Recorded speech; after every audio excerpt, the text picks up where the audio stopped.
guess a future family home is strategy is normally partially emotional, which you've alluded to, and it's basically looking at buying a house that's more of a family house rather than an investment property. So your typical investment property is generally a property that's fairly solid, that's it's going to give you a really good return on your rents, low maintenance, and easy for a lot of tenants to move through it. Now, the future family home is a house, like it's a home that you want to move into.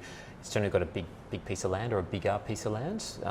Most clients will buy a house and land as opposed to an apartment, and as a result, you've got a few tax considerations and cash flow considerations as well. So it's normally the biggest house that you can buy at the time. So normally there's a big loan attached to it.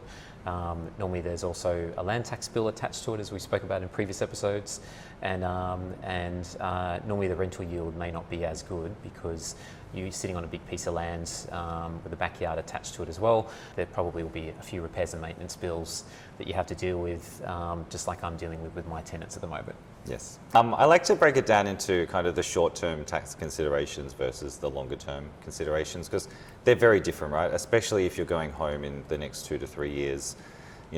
There's considerations for it being an investment property, but and some of those, especially around things like land tax, it can hurt a bit in the short term. But if it's going to be something that you hold for 10, 15, 20 years and that you eventually live in, sometimes that short-term pain can really outweigh that long-term cost.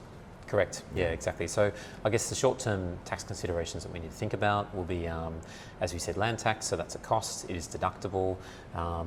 Interest on the home loan is a cost, but that's also deductible. Both those costs alone will help you contribute to the negative gearing position of the property.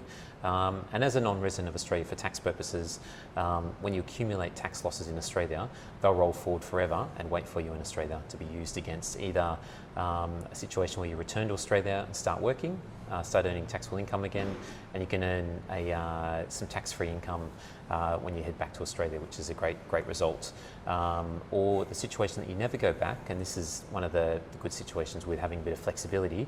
Those losses will wait for you in Australia and can be used against eventual capital gains. That if you do have a situation where you remain an expat and you sell the property, you've got some losses to use against capital gains.